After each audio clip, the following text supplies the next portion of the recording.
هلا وشلونكم؟ وصفة دجاج بالكريمة والخضار، وصفة كلش طيبة وسهلة وسريعة وتنفع جماعة الكيتو، وتكون انقاذ في حال كنتوا حايرين شو تسوون بصدر الدجاج او غدا. هاي هي مكوناتها. بالبداية مقلاة على النار، ضفت بيها مكعب زبد وضفت قليل من زيت الزيتون حتى لا يحترق الزبد.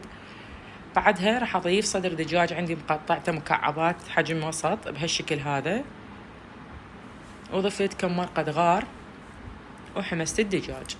بعدها راح أضيف ملح وفلفل أسود وقليل من الكاري، لا تكثرون بهارات، ونحمس. بعدها راح أضيف راس بصل مثروم، فصين ثوم، وأحمسهم تمام.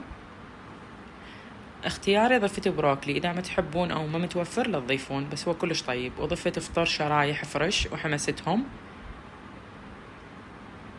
وآخر شي راح أضيف علبة من كريمة طبخ، وأنص النار وأخليه كم دقيقة يفور ويدخن ويتسبك ويصير عندنا جاهز بهالشكل. كلش طيب، ضروري تجربوها. تقدرون تاكلوها ويا التمن أو ويا الخبز أو لحالها، جماعة الكيتو تنفعكم.